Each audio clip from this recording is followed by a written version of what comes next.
Welcome back here on the Newport Gulls pregame show. It's time for the Broadcasters Roundtable. Darren Zaslow with you here on the NECBL Broadcast Network. To my left is Newport Gulls field reporter Dave Peck, and to my right, the voice of the Plymouth Pilgrims, Quinn Kelly. Dave, I'm going to start with you. It's a Newport team right now, 3-6 overall entering play here tonight. Offensively, it's a team that has had its up and downs. Newport, as a team, hitting 190 on the season. That is the second worst in the NECBL.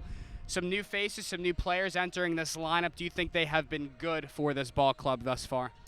I think it's going to be an interesting game tonight because we, like you said, got a lot of new faces, and some of them have not necessarily swung a bat in a week, 2 weeks. You know, they finished up their college season and then maybe took a couple weeks at home. So obviously great ball players coming from great schools. We have a couple of Vanderbilt guys, Stanford guys, but it'll be interesting to see how they do just jumping right back into a wood bat league. Some of those new players that you mentioned, Ty Duvall from Vanderbilt, Andrew Dashbach from Stanford. Dashbach hit his first home run of the season against Valley last night in a 10-8 loss on the road in Holyoke, Massachusetts to the Blue Sox. For Newport, though, they set a season high with 10 hits. Do you think that's a positive that this team can take away from that ball game? Definitely a positive moving forward because, like you said, it's been such a problem getting runs across the plate. Timely hitting has been such an issue for these guys, but pitching has been good, and then against Valley, they were unable to keep the Blue Sox off the scoreboard. It'd be nice to see them put together both at one. I know that was kind of the storyline last year, being able to pitch and hit at the same time. I'd love to see them put together a complete game tonight.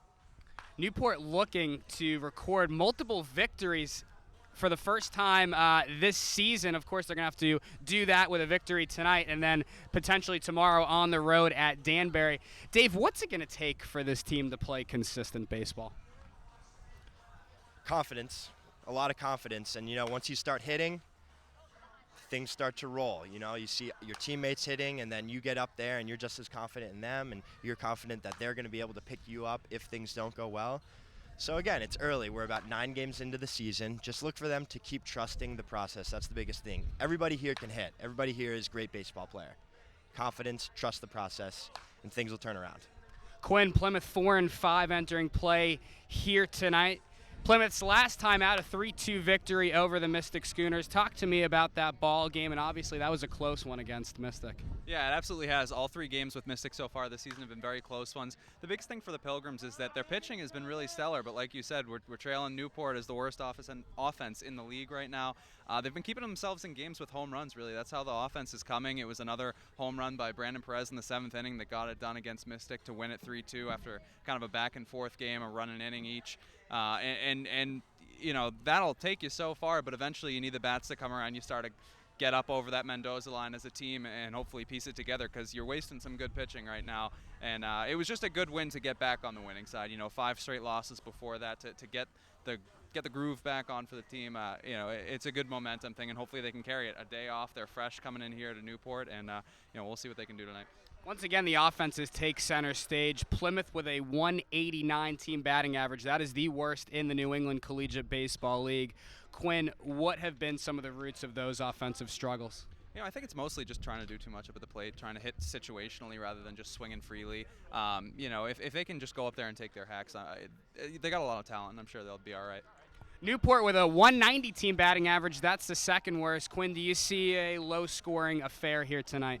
Yeah, I absolutely do. A lot of those times it sets up where, you know, it's a surprising thing. All of a sudden, these two teams with terrible offenses getting going against each other, and it's a high-scoring affair. But just given the last time these two teams met, a 2-1 victory for Plymouth, I'd expect much of the same. You know, a couple good starters going Ben White for the Pilgrims, and obviously your guys' guy going Palmer.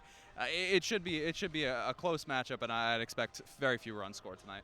The Southern Division class as the Newport Gulls host the Plymouth Pilgrims here at 6:35 p.m. David Palmer gets the ball for the Gulls, the right-hander out of the University of New Haven. He's 0-1 with a 2.08 ERA here on Tiverton Little League night. For Dave Peck and Quinn Kelly, I'm Darren Zaslow. Don't go anywhere. The Newport Gulls pregame show continues next right here on the NECBL Broadcast Network.